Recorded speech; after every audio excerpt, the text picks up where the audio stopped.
अस्सलाम वालेकुम। आज हमारा टॉपिक है एसक्यूएल के अंदर स्टोर प्रोसीजर। ठीक है जी। तो स्टोर प्रोसीजर क्या होता है, किस तरीके से परफॉर्म किए जाते हैं, ये सारी बातें करते हैं। सबसे पहले हम लोग डिस्कस कर लेते हैं कि pre requirement, what you already know before starting, before learning store procedure. ठीक है जी। तो प्री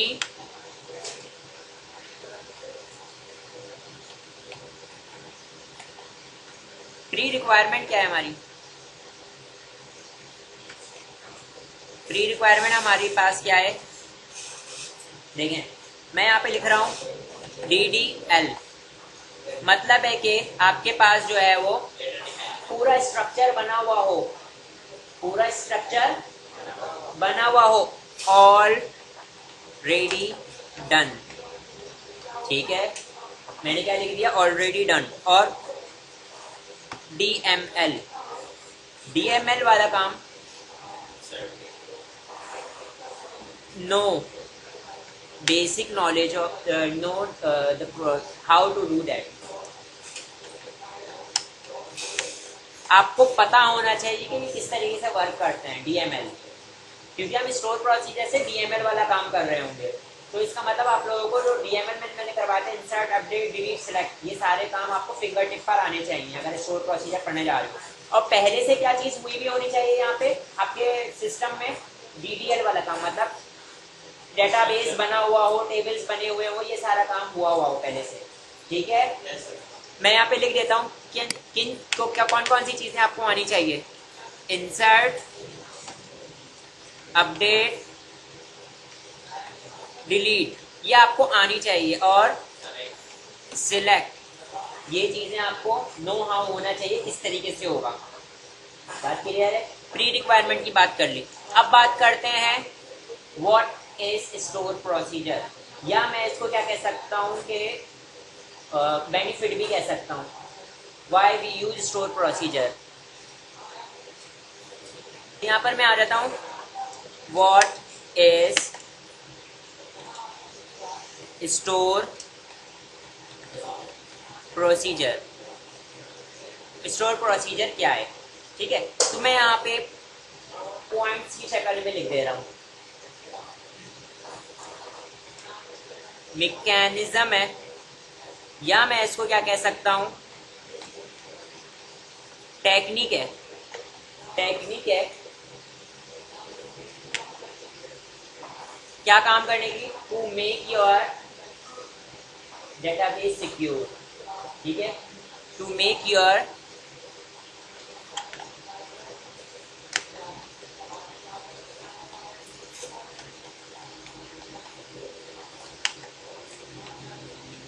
आपकी एप्लीकेशन को सिक्योर बनाता है। किससे? फ्रॉम द अटैक ऑफ, किसका अटैक? SQL injection. एक हमारे पास एक तरीकेकार होता है जिसके अटैक से हमारे पास क्या होता है, हमारी एप्लीकेशन की सारी जो क्यूरीज वगैरह हैं, ये सारी चीज़ें, डेटाबेस की जितनी भी चीज़ें हैं, वो सारी चीज़ें हैकर जो हमारे अटैकर होता है उसके सामने खुलकर आ जाती हैं। ठीक है, तो वो हमें हार्म पहुंचा सकता है। ठीक है, तो मैंने यहाँ पे लिख देता हूँ एसक्यूएल इंजेक्शन। ठीक है, ये एक ऐसी टेक्निक है जो आपको आपकी वेब एप्लीकेशन को सिक्योर करती है। किसके अटैक से? एसक्यूएल इंजेक्शन के अटैक से। अब मैं आप लोगों को एक एग्जांपल देना चाह रहा हूँ। ठीक है, एक एग्जांपल देने जा रहा हूँ, उसके लिए मेरे को डायग्राम बना के आप लोगों को शो करना पड़ेगा, जिससे आप ये बात समझ जाओगे। ये जो मैंने पॉइंट लिखा है ना, ये पॉइंट समझ जाओगे। वो डायग्राम बनाने के लिए मैं थोड़ी देर के लिए वीडियो को पॉज कर रहा हूँ। ठीक है, मैंने एक डायग्राम बनाई है जिसमें एक आप लोगों को नज़र आ रहा है लॉगिन का पेज है। ठीक है, मैं यहाँ पे यूज़र नेम लिखता हूँ और पासवर्ड लिखता हूँ, और फिर उसके बाद मैंने बटन पे क्लिक करूँगा। अगर मैं ऑथेंटिक पर्सन हूँगा तो मैं क्या कर जाऊँगा, लॉग इन कर जाऊँगा।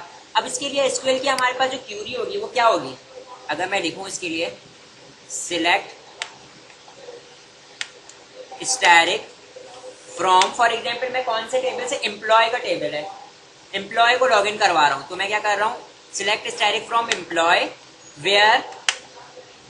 Where name is equal to जो टेक्स्ट बॉक्स 1 में यूजर ने पास किया हो। तो मैं यहाँ पे क्या कर देता हूँ,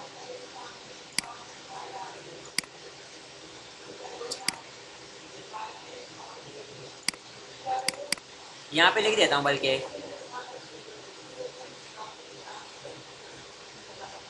1 और यहाँ पे लगाता हूँ and password is equal to tag box 2। ठीक है, तो ये मेरे पास क्यूरी है, ये मेरे पास क्यूरी डायरेक्ट लिखी हुई है। मैं एक एग्जांपल देना चाह रहा हूँ आप लोगों को। अगर मेरे पास एसक्यूएल इंजेक्शन का अटैक होता है, ठीक है, एक मिसाल के तौर पे बोल रहा हूँ, ठीक है, तो हमारे पास जितनी भी क्यूरीज हैं वो डायरेक्ट नज़र आ जाएंगी। उसको पता लग जाएगा भाई एम्प्लॉय नाम का भी एक टेबल है, ठीक है, जहाँ से यूज़र लॉगिन कर रहा है, ठीक है, वो इस तरीके से मेरे पास क्या कर सकते हैं, मेरे सिस्टम के अंदर एक्सेस ले सकता है। बात क्लियर है? उसके सामने सारी चीज़ें खुली हुई मिल जाएंगी। अब लॉगिन के ऊपर इसके जगह बल्कि क्या नज़र आ रहा हो, ABC नज़र आ रहा हो, उसको पता लग पाएगा टेबल कौन सा है क्या नहीं, वो उसको चीज़ें ही नहीं पता लग पाएंगी, वो आगे बढ़ के कुछ भी नहीं कर सकता। सही है, उसका अटैक फेल हो जाएगा। देखो एक जगह पूरा का पूरा तैयार मिला हुआ है काम, देखो पूरी क्यूरी सामने खुली हुई, टेबल पता लग रहा है क्या, और टेबल पे से क्या सिलेक्ट कर रहा हूँ क्या नहीं सिलेक्ट कर रहा, ठीक है। और दूसरी जगह पर क्या है, मेरे पास ABC लिखा हुआ है, तो which one is secured, ABC, ठीक है। तो ये फायदा है, ये काम करके दे देगा हमारे पास स्टोर प्रोसीजर। समझ में आई? और एसक्यूएल इंजेक्शन का अटैक क्या हो जाएगा, फेल हो जाएगा। ठीक है, अब अगर ये चीज समझ में आ गई तो इसके नेक्स्ट पॉइंट पर आ जाते हैं।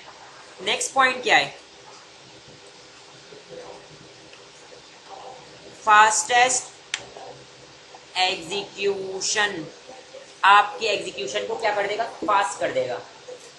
ठीक है, अब आप बोलेंगे सर वो कैसे, तो मैं पहले बताता हूं। आपकी नॉर्मल क्यूरी क्या होती है, नॉर्मल क्यूरी, नॉर्मल क्यूरी आपकी क्या होती है वो बताता हूँ। नॉर्मल क्यूरी में आपके पास क्या होता है, पहले कंपाइल होता है, कंपाइल होता है। आपकी जो भी क्यूरी है वो क्या होती है, कंपाइल। कंपाइल से मुराद क्या है, उसमें सिंटैक्स एरर तो नहीं है, उसके अंदर कोई आपने गड़बड़ तो नहीं करी थी। अगर गड़बड़ नहीं करी थी तो क्या कर देता है, वो एग्जीक्यूट कर देता है। जब जब आप क्यूरी को रन सेलेक्ट करके रन करोगे, दो काम परफॉर्म होंगे, कंपाइल होगी और एग्जीक्यूट होगी, कंपाइल होगी और एग्जीक्यूट होगी। लेकिन अगर आप क्या कर यूज करते हो,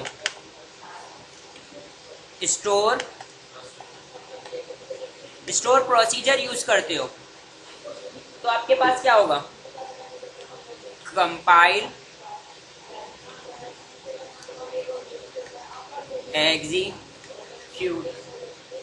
अब आप बोलेंगे दोनों में फर्क क्या है, तो मैं बोलूंगा भाई फर्क ये है कि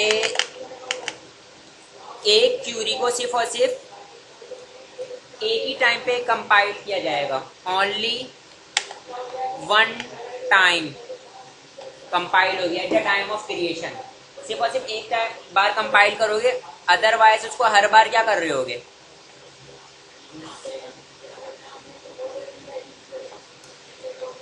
एग्जीक्यूट। हर बार क्या कर रहे होगे, एग्जीक्यूट कर रहे होगे। सही है, हर बार आपको कंपाइल करने की जरूरत नहीं, बस आप इसको एक बार कंपाइल करोगे। लेकिन नॉर्मल क्यूरी को आपने जितनी बार भी रन करोगे, हर बार आपने कंपाइल करने की नीड है।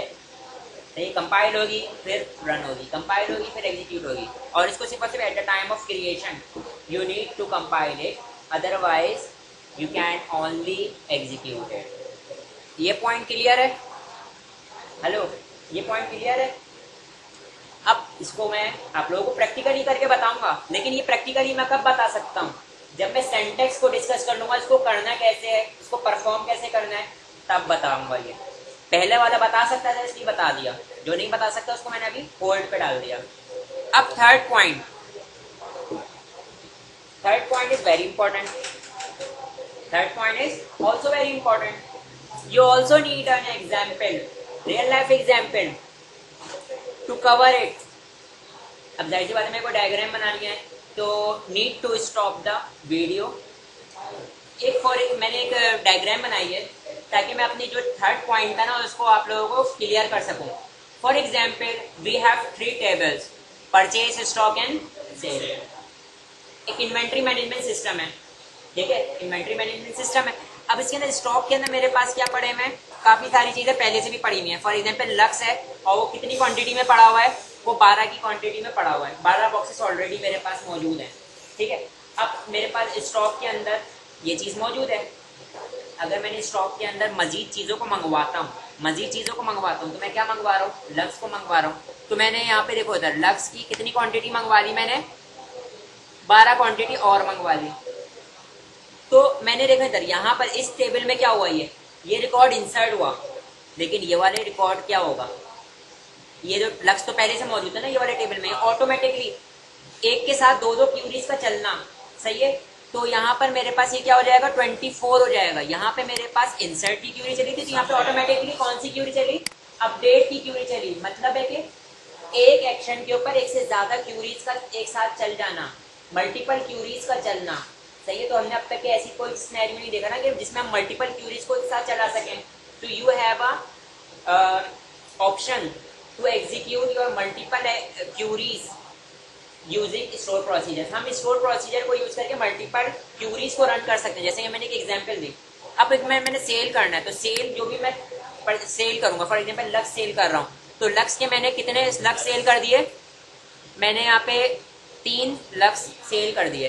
तो इसका मतलब यहाँ पे स्टॉक में से वो 3 कम हो जाएंगे और यहाँ पे मेरे पास क्या हो जाएगा, 21। तो यहाँ पे मेरे पास इंसर्ट हुआ और यहाँ पे क्या हो गया, ऑटोमेटिकली अपडेट हो गया, सही है। तो एक साथ 2 क्यूरीज चल रही है, सही है। तो अगर इस तरीके से मल्टीपल क्यूरीज चलाने वाला कोई सिनेरियोज है, सही है, तो वहाँ पे आप स्टोर प्रोसीजर लगा सकते हो, ठीक है। क्योंकि एक से ज्यादा क्यूरीज आप कहाँ पे चला सकते हो, स्टोर प्रोसीजर के अंदर चला सकते हो, ठीक है। तो यहाँ पर मैं आगे क्या लिख देता हूँ, 3rd point, multiple queries, you can run multiple queries in a single store procedure, in a, या इसको क्या कह सकते हैं, by using a store procedure, या बस सही है, मल्टीपल क्यूरीज, समझ जाओ। तो ये तीन इंपॉर्टेंट पॉइंट्स हैं। पहला पॉइंट क्या है, सिक्योर बना रही है, मैंने बताया आपको, एग्जीक्यूशन पास कर रही है, प्रैक्टिकली करके नहीं दिखाया लेकिन बताया।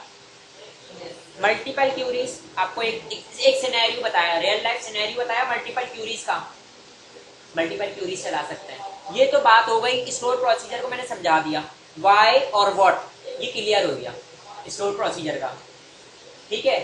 हाउ रहता है, कैसे करेंगे, how we can do that, सही है। लेकिन बिफोर मूविंग हाउ, हम ये देखेंगे कि कितनी तरीके के स्टोर प्रोसीजर हमारे पास मौजूद हैं, how many types we have, ठीक है। तो यहाँ पे मैं लिख दे रहा हूं,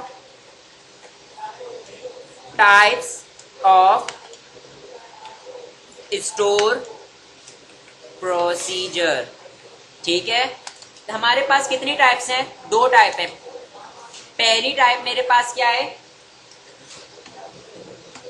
सिस्टम डिफाइंड एसपी, मतलब स्टोर प्रोसीजर जो सिस्टम ने, मतलब है कि एसक्यूएल ने हमें प्रोवाइड किए हैं, जो सिस्टम ने मतलब एसक्यूएल ने हमें प्रोवाइड किया वो क्या है, वो सिस्टम डिफाइंड है।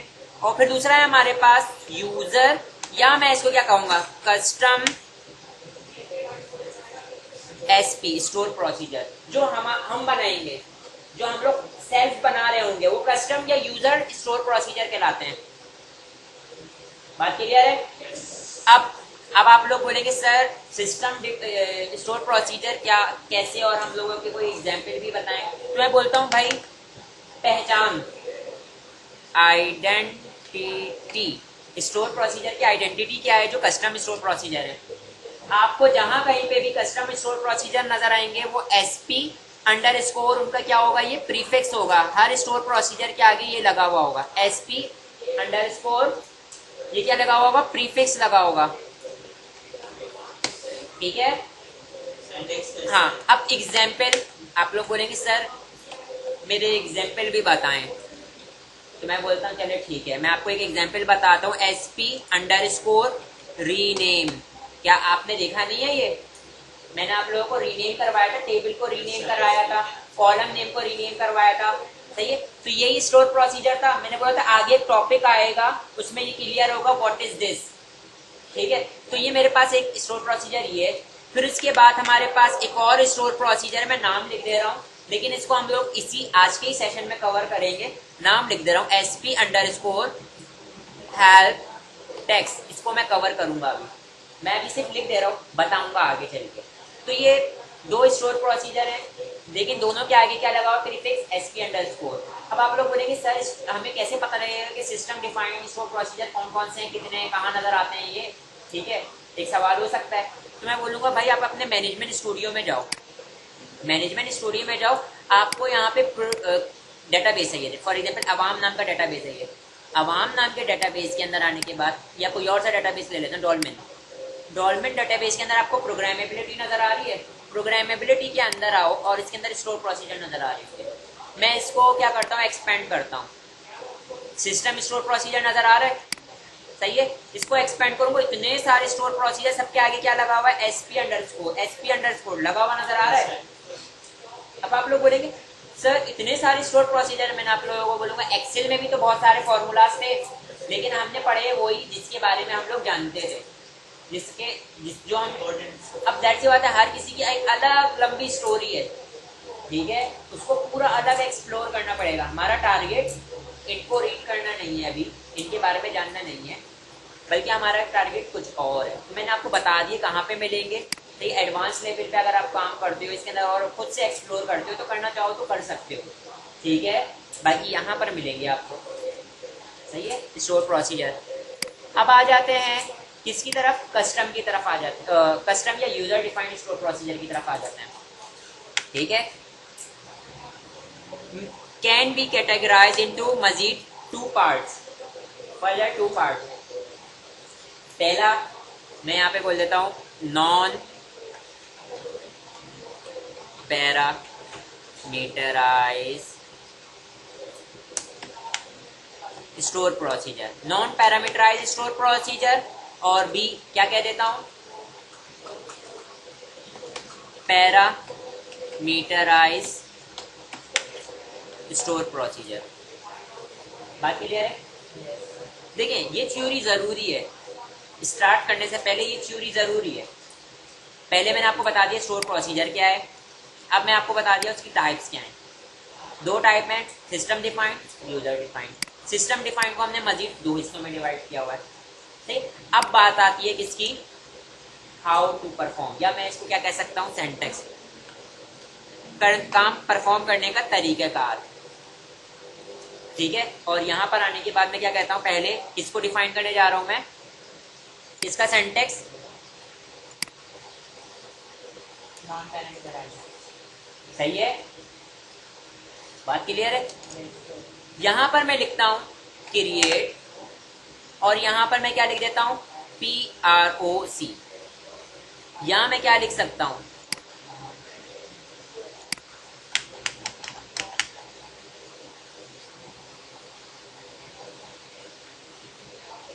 क्या लिख सकता हूं, प्रोसीजर पूरा लिख सकता हूं, या क्या लिख सकता हूं, प्रो, और फिर उसके बाद स्पेस देके क्या किसका नाम आ जाएगा, उसका प्रोसीजर का नाम आ जाएगा। तो मैं क्या लिख देता हूँ, P_, नेम आ जाएगा, सही है। फिर इसके बाद यहाँ पर मैं लगाऊंगा एस, फिर उसके बाद बिगिन और एंड। बिगिन क्या काम कर रहे हैं, देखिए आप लोग बोलेंगे सर मैं आप लोग हम क्रिएट तो कर रहे हैं लेकिन यहाँ पे कहीं कर्ली ब्रैकेट नहीं आए, सॉरी राउंड ब्रैकेट नहीं आया, क्योंकि टेबल में तो हम लोग राउंड ब्रैकेट लगाते थे ना, सही। मैं बोलूंगा ये जो बिगिन है ना, ये किसके तौर पे काम कर रहा है आपके पास, ओपन ब्रैकेट, और एंड ब्रैकेट के तौर पे कौन काम कर रहा है ये, लेकिन हम ब्रैकेट नहीं लगाएंगे बल्कि हम ये सिंटैक्स लिखेंगे, ठीक है। इससे भी चल सकता है, चलेगा, इसी से चलेगा, ठीक है। और हमारी जो भी क्यूरी होगी वो इधर लिखेंगे, जो भी हमारी एसक्यूएल की क्यूरी होगी वो यहाँ पे लिखेंगे। तो हम सिंटैक्स को मैं मजीद 2 पार्ट में डिवाइड करता हूँ, जिसका पहला हिस्सा ये है कि हम स्टोर प्रोसीजर बनाएंगे कैसे, ठीक है। क्रिएशन, स्टोर प्रोसीजर को बनाएंगे कैसे, क्रिएशन, पहला हिस्सा क्या है, क्रिएशन। दूसरा पार्ट में क्या करेंगे, यूज, देखो एक चीज बनी होगी तो मैं इसको यूज कर पाऊंगा ना, तो पार्ट नंबर 2 मेरे पास क्या होगा, यूजिंग, ठीक है। तो अभी हम किसकी बात कर रहे हैं, क्रिएशन की बात कर रहे हैं, ठीक है। तो अब मेरे पास ये जो राउंड ब्रैकेट है ना, इनके दरमियान में कौन सी क्यूरी आ सकती है, कौन सी क्यूरी यहाँ पर आ सकती है। अब मैं आप बोलेंगे कि मतलब मैं बोलूँगा कि भाई ऐसी क्यूरी आ सकती है जिसमें हमें पैरामीटर की नीड ना हो भाई। अच्छा, कौन सी क्यूरी ऐसी हो सकती है, पहले जो नॉन पैरामीटराइज हो, और तो वही क्यूरी मिडिल में आएगी। ये जो बिगिन और एंड के मिडिल में वही क्यूरीज आएंगी जो पैरामीटराइज, जिनके अंदर पैरामीटर की जरूरत ना हो। पैरामीटर होता क्या है, पहले तो ये जान लेते हैं। अगर मैं यूजर से वैल्यू ले रहा हूँ ना, वो मेरे पास पैरामीटर है। जो यूजर से लेने वाली वैल्यूज है वो सारी पैरामीटर है। तो मैं थोड़ा नीचे आके इस चीज को समझाता हूँ। यहाँ पर ठीक है, यहाँ पर आता हूँ, यहाँ पर मैं बोलता हूँ, अगर मैं बोल रहा हूँ insert into employ values, round bracket में सारी वैल्यूज दे रहा हूँ, वन आईडी की वैल्यू, नेम, पासवर्ड, वो वैल्यू पास कर रहा हूँ। इसका मतलब मैं वो यूजर से वैल्यू ले रहा हूँ ना, वो तो इसका मतलब ये पैरामीटराइज हुआ, यूजर से वैल्यू ले रहा हूँ ना। Select static from employ where name is equal to, text box से वैल्यू ले रहा था, तो यूजर से वैल्यू ले रहा हूँ, तो वो इसका मतलब वो पैरामीटर का हिस्सा है। ऐसी क्यूरी जिसमें पैरामीटर की जरूरत नहीं है, वो क्यूरी सारी नॉन पैरामीटराइज कहलाएंगी। आप लोग फीस भरने जाते हो तो आपसे पूछते हैं वो कि बेटा अपनी स्टूडेंट आईडी बताओ, पूछते हैं, या तो वाउचर लेते होंगे, आपका वाउचर लेते हैं तो अपने सिस्टम में आपकी आईडी, आपके वाउचर से देख के आईडी डालते हैं, आईडी नंबर ये, तो आपका रिकॉर्ड उठकर आ जाता है, सही है। तो इसका मतलब वो क्या कर रहे हैं, सिलेक्ट, जहाँ पे वो अपनी आपकी आईडी लिख रहे होंगे वहां पे क्या कर रहे होंगे, select static from student where ID is equal to, तो ये क्या था, ये यूजर की वैल्यू थी, तो ये मेरे पास पैरामीटराइज है। जहां मैंने यूजर से वैल्यू लेनी है वो पैरामीटर है, जहां यूजर से वैल्यू नहीं लेनी वहां पैरामीटराइज, नॉन पैरामीटराइज है। अब आप लोगों ने नॉन पैरामीटराइज की एक एग्जांपल दूं आप लोगों को। आप लोग दराज.pk पे जाते हो, उसका जो होम पेज खोलकर आता है उसमें सारे प्रोडक्ट नजर आ रहे होते हैं, ऑल प्रोडक्ट नजर आ रहे होते हैं, तो वहां पे कौन सी क्यूरी लगी होती है, सिलेक्ट स्टैटिक फ्रॉम प्रोडक्ट, क्या लिखा हुआ था, सिलेक्ट स्टैटिक फ्रॉम प्रोडक्ट, और सारे प्रोडक्ट नजर आ रहे होते हैं। लेकिन आप वहां से क्या करते हो, फिल्टर लगाते हो, नोकिया, आप वहां से फिल्टर लगाते हो, या ब्रांड, या वहां से इस रेंज में आए हमारे पास 5000 से 6000, ठीक, तो आप क्या लगाते हो, वेयर का फिल्टर लगाते हो, बेसिकली वेयर प्राइस बिटवीन, ऐसे करके लगाते हो, बोलते हो 2000 एंड 5000, ये आपने क्या लगाया है, ये फिल्टर लगाया है, तो ये यूजर से वैल्यू ली है ना, ये यूजर ने वैल्यू पास करी है, तो ये मेरे पास पैरामीटराइज है, और वो रिकॉर्ड सर्च होकर तो आ जाएगा, लेकिन ये पैरामीटर की वैल्यू है, यूजर से वैल्यू ले रहा हूँ, जो भी मैं यूजर से वैल्यू ले रहा हूँ वो पैरामीटर है। देखो मैंने 2000 की वैल्यू भी यूजर से ली थी, 5000 की वैल्यू भी मैंने यूजर से ली थी, फिर उसके अकॉर्डिंग मैंने अपने पेज पे डाटा को सर्च करके लाया था ना, तो ये पैरामीटर है। तो वो सारी क्यूरीज जिसमें हमें पैरामीटर की जरूरत नहीं होगी वो नॉन पैरामीटराइज क्यूरीज कहलाएंगे, और उसको हम लोग यहाँ पे लिख रहे होंगे एंड और बिगिनिंग, क्योंकि हम लोग क्या देख रहे हैं, नॉन पैरामीटराइज, समझे। तो हमारे पास कौन कौन सी ऐसी क्यूरीज हो सकती हैं, तो मैं बताता हूँ, सिलेक्ट स्टैटिक फ्रॉम प्रोडक्ट, सिर्फ और सिर्फ इतना ही, क्योंकि हम इसमें किसी की यूजर कोई पैरामीटर नहीं ले रहे। एक और, डिलीट फ्रॉम प्रोडक्ट, क्या यहाँ पे मैं पैरामीटर ले रहा हूँ, where ID is equal to 1, where name is equal to Ali, ये पैरामीटर आ गया, समझे। तो ये मेरे पास क्या है, नॉन पैरामीटराइज क्यूरी है, ठीक है। तो इसका मतलब मैं यहाँ पे क्या, कौन सी क्यूरी पास करूंगा, नॉन पैरामीटराइज क्यूरी। तो मैं यहाँ पे क्या पास कर देता हूँ, सिलेक्ट स्टैटिक फ्रॉम एम्प्लॉय, ठीक है। तो ये मेरे पास क्या हो गया, एक स्टोर प्रोसीजर बन गया। आप इसको सिलेक्ट करोगे और एग्जीक्यूट कर दोगे वन टाइम। मैंने क्या कहा था, at the time of creation you need to compile it only one time. आपने एक बार इसको रन कर दिया ना, सही है। अब दूसरे पार्ट में अगर आपने अब जहां जहां कहीं पे भी आपको एम्प्लॉय का सारा डाटा चाहिए, आपने सिलेक्ट डिसाइडेड फ्रॉम एम्प्लॉय नहीं लिखोगे, बल्कि आप क्या करोगे, ये लिखोगे एग्जीक्यूट फॉर एग्जाम्पल आपने EMP क्या लिखा होता है आपने पी नेम था ना, यहाँ पे मैं क्या कर देता हूँ ABC कर देता हूँ। क्या कर दिया, स्टोर प्रोसीजर का नाम क्या है ABC, तो यहाँ पे मैं क्या कर रहा हूँ ABC। अब जहां जहां पे भी आपको सिलेक्ट डिसाइडेड फ्रॉम एम्प्लॉय वाला डाटा चाहिए, आप एग्जीक्यूट करो किसको, ABC को। 3 तरीकेकार है इसको कॉल करने के। पहला तरीकेकार जिसमें आप लिखते हो एग्जीक्यूट ABC, यहाँ पे मैंने क्या कहा इसको जिसको अब जहां जहां कहीं पे भी आपको सिलेक्ट डिसाइडेड फ्रॉम एम्प्लॉय चाहिए, आप क्या लिखोगे, 3 तरीकेकार लिख सकते हो। या तो एग्जीक्यूट ABC, सारा का सारा एम्प्लॉय का डाटा है आपके साथ सामने क्या हो जाएगा, अवेलेबल हो जाएगा। एग्जीक्यूट ABC, सारा का सारा एम्प्लॉय का रिकॉर्ड एग्जीक्यूट हो जाएगा। ABC डायरेक्ट भी लिख दो तब भी आपके पास वो चीज अवेलेबल हो जाएगी। ठीक है, देखो ये मैं ABC कॉल कर रहा हूँ तो मेरे पास सिलेक्ट डिसाइडेड फ्रॉम एम्प्लॉय वाला रिकॉर्ड आ रहा है।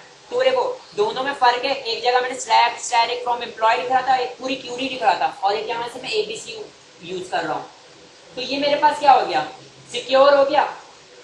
अगर अटैकर भी आता है तो उसको क्या मिलेगा, ABC मिलेगा। ABC क्या है क्या नहीं है ये नहीं पता लगेगा। सही है, बात क्लियर है। तो ये मेरे पास स्टोर प्रोसीजर था। अब मैंने आपको इसको समझा दिया, अब मैं इसको परफॉर्म करके दिखा रहा हूँ। सही है, तो मैं आ जाता हूँ SQL के अंदर। SQL के अंदर आने के बाद न्यू क्यूरी के बाद मैं यहाँ पे क्या करता हूँ, कोई डेटाबेस यूज कर लेते हैं हम लोग। डॉल्फिन का डेटाबेस है ना, इसके अंदर पहले मैंने क्या कहा था, स्ट्रक्चर बना होना चाहिए। तो टेबल में देख लेता हूँ, अल्लाह अकबर, इतने सारे टेबल बने हुए। मैं यहाँ पे पहले यूज करता हूँ यूज डॉल्फिन, उसको मैं सिलेक्ट करता हूँ और एग्जीक्यूट कर लेता हूँ।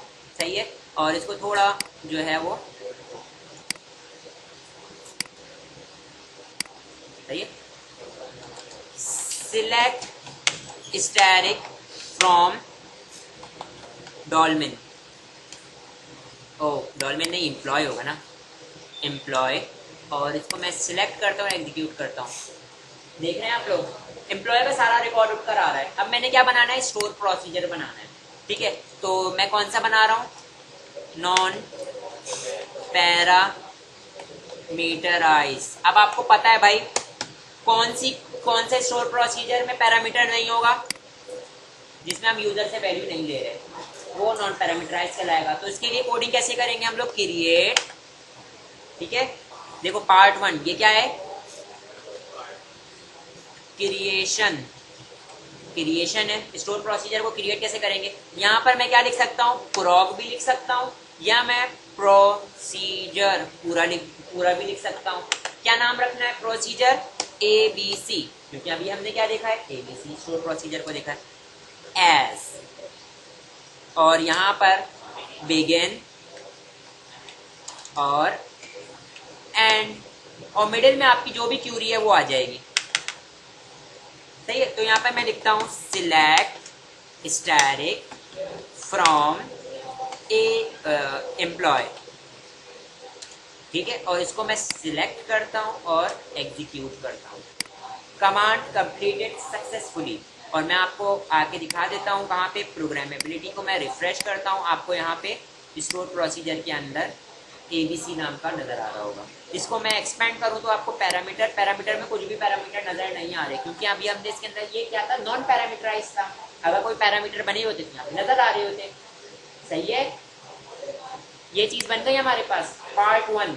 अब आपने जहां जहां पे भी जब आप लोगों ने select static from employ use करना है, आप क्या करोगे, यूजिंग कर रहे हो ना आप, तो अब आपको for example 10 bar select static from employ चाहिए, आप क्या करोगे, मैं 3 तरीके कार था ना, तो मैं तीनों तरीके कार से बता देता हूँ।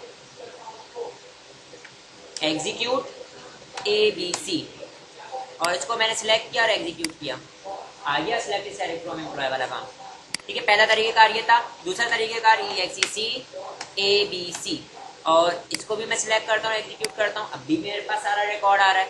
और अगर मैं डायरेक्ट ABC लिखता हूँ तो अब भी मेरे पास सारा रिकॉर्ड आ रहा है।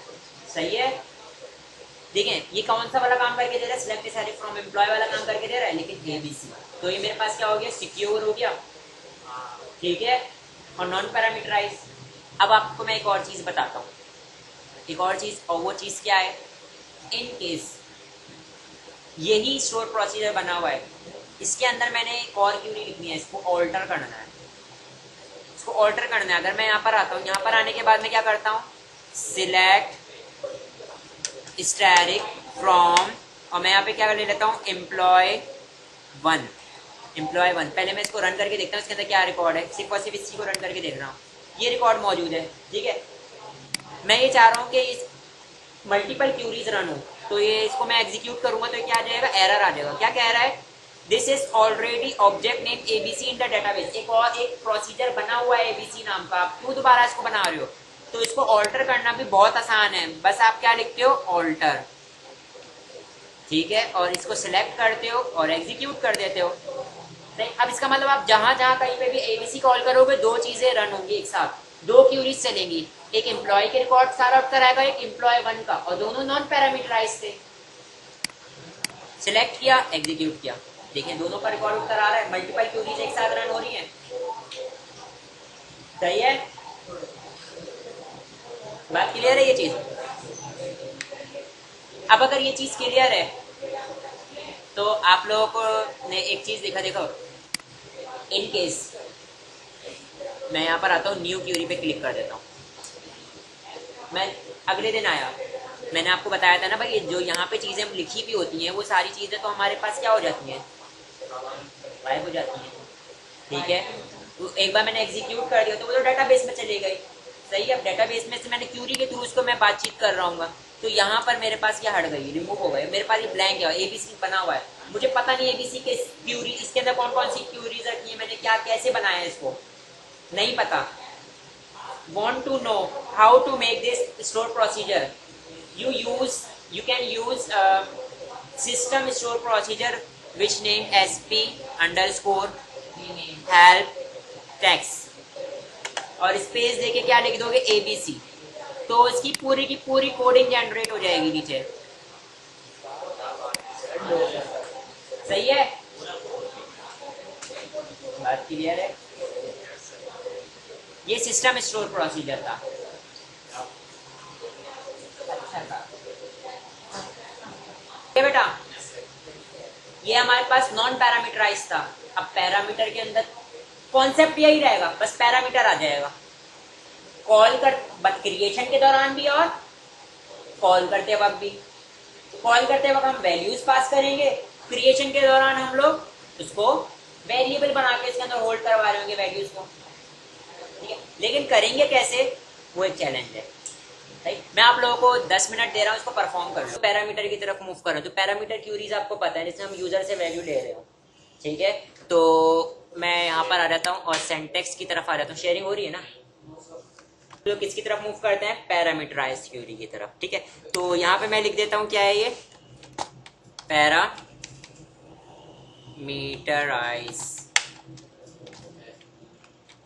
Store procedure. ठीक है, पैरामीटराइज, इसमें हमें यूजर से वैल्यू लेनी है। ठीक है, तो इसका क्रिएशन बताता हूँ कि क्रिएशन किस तरीके से होगा। मैं यहाँ पे लिखता हूँ क्रिएट प्रॉक या प्रोसीजर। ठीक है, फिर इसके बाद फॉर एग्जांपल मैं किस में इंसर्ट कराने जा रहा हूँ, मैं एम्प्लॉय के अंदर एम्प्लॉय के रिकॉर्ड में मैं इंसर्ट करवाना चाहता हूँ। ठीक है, तो मैं यहाँ पे क्या करता हूँ, EMPINS। ठीक है, एम्प्लॉय इंसर्ट। ठीक है, और फिर उसके बाद मैं लिखता हूँ एज बिगिन, और यहाँ पर मैं क्या लिख देता हूँ, एंड। सही है, यहाँ पे मैंने क्या करने पड़ेंगे, यहाँ पे मैंने वेरिएबल बनाने पड़ेंगे, यहाँ पे मैंने कुछ वेरिएबल्स बनाने पड़ेंगे। ठीक है, जिसके अंदर वैल्यू होल्ड होगी, और फिर उसके बाद मेरी क्यूरी के अंदर वो क्या हो जाएगी, इंटर हो जाएगी। तो पहले मैं यहाँ पे एक काम ये करता हूँ कि सिलेक्ट स्टैटिक फ्रॉम, इसको रन करके देखता हूँ कि इसके अंदर कितने कॉलम है।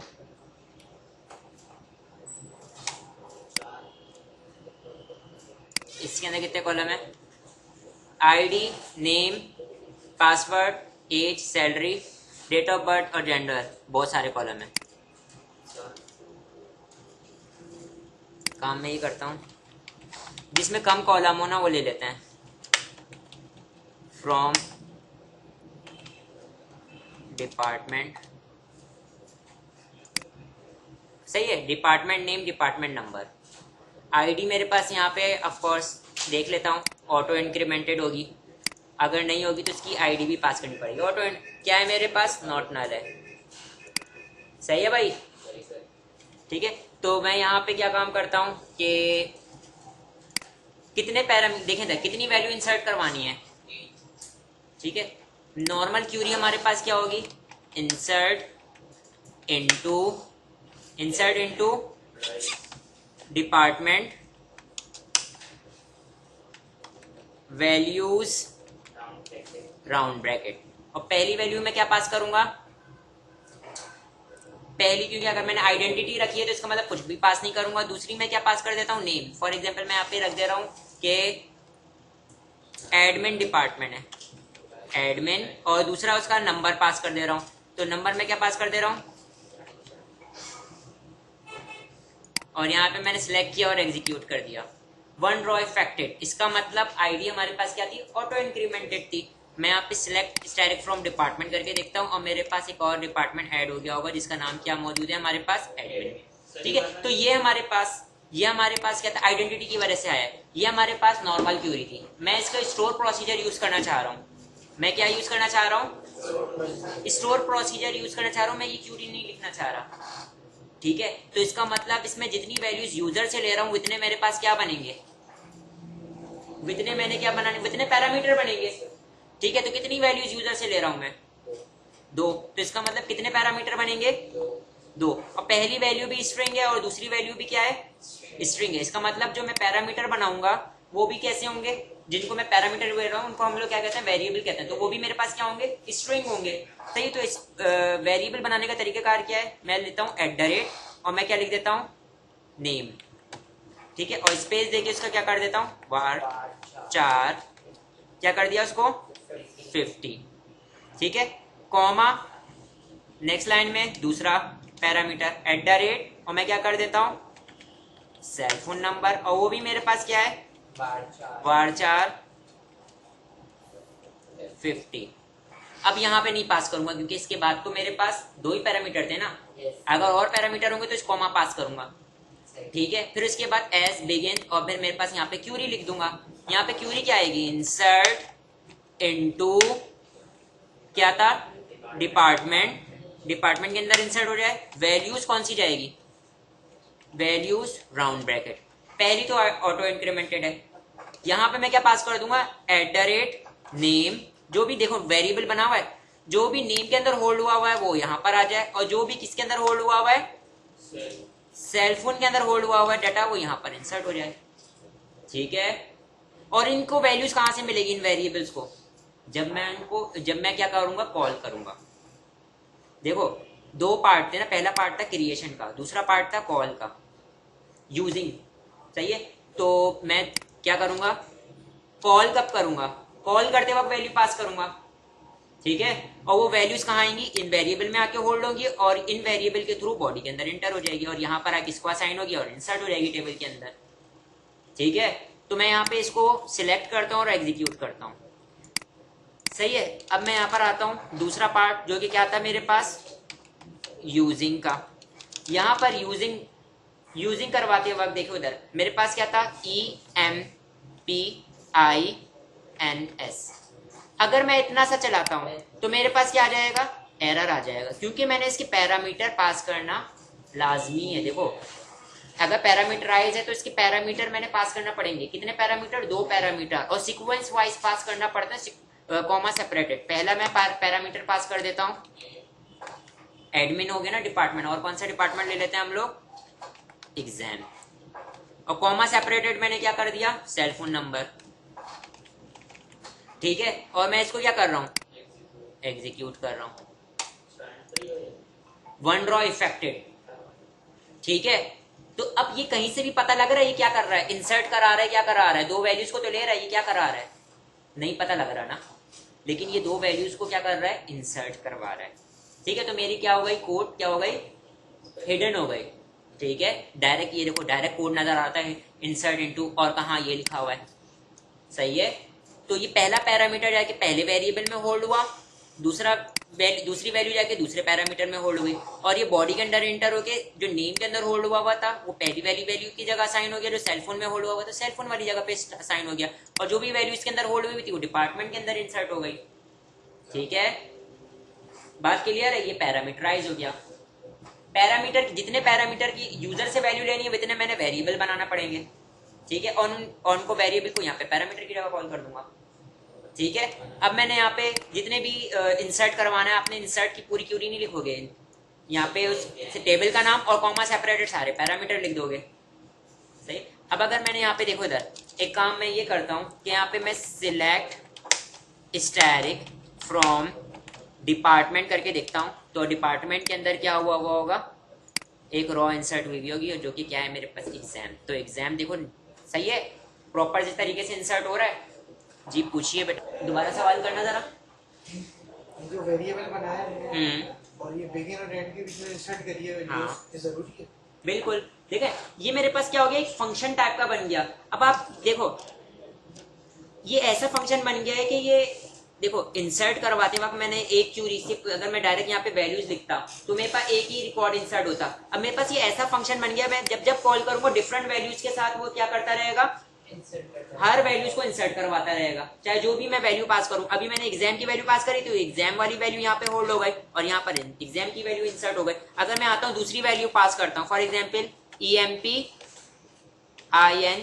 और मैं दूसरी वैल्यू पास कर रहा हूँ, मैं यहाँ पे बोल देता हूँ फॉर एग्जाम्पल ABC डिपार्टमेंट है और उसका नंबर क्या है, ये नंबर है उसका। ठीक है, तो मैं इसको सिलेक्ट कर रहा हूँ और एग्जीक्यूट कर रहा हूँ। तो जो भी नंबर मैं पास करूंगा वो यहाँ पे जाके नेम वाली चीज नेम में होल्ड हो जाएगी, सेलफोन वाली चीज सेलफोन में होल्ड हो जाएगी, और बॉडी के अंदर आएगी, यहाँ पे जो भी वेरिएबल में होल्ड किया हुआ होगा वो यहाँ पे असाइन हो जाएगा, वो इंसर्ट करवा देगा। तो यहाँ पर देखो हो गया ABC। सही है। अब मैं डायरेक्ट क्यूरीज यूज नहीं कर रहा बल्कि उनकी जगह पे स्टोर प्रोसीजर यूज कर रहा हूँ। ठीक है, तो मेरी क्यूरी क्या हो गई, सिक्योर हो गई। तो एक और काम करते हैं, देखो इंसर्ट के साथ साथ मैं एक और काम करवा देता हूँ। मैं यहाँ पे पेन मगर उसको ऑल्टर करना पड़ेगा, ऑल्टर करता हूँ और यहाँ पर मैं आता हूँ, इंसर्ट तो हो लेकिन select static from department, department से रिकॉर्ड उठकर भी आ जाए, और मैं यहाँ पे क्या कर देता हूँ, उसको एग्जीक्यूट कर देता हूँ। Command executed successfully. अब मैं कोई भी रिकॉर्ड इंसर्ट करवाता हूँ, फॉर एग्जाम्पल ABC है ना, मैं यहाँ पे क्या कर देता हूँ XYZ, और इसको सेलेक्ट किया और एग्जीक्यूट किया। तो अब आप देख सकते हैं XYZ दोनों क्यूरी इंसर्ट भी हो गया और उठकर भी आ गया। सही है, मल्टीपल क्यूरीज वाला काम। सही है बेटा। अच्छा, यहाँ पे अब आपके पास पैरामीटराइज वाली क्यूरी और कौन कौन सी हो सकती थी, select static from employ, select static from department where name is equal to exam, where name is equal to XYZ, तो वो भी उठ कर आ रहा था, और XYZ जो है पैरामीटर के थ्रू मैं उसको असाइन करता। ठीक है, तो पैरामीटराइज स्टोर प्रोसीजर क्लियर है बेटा। ठीक है।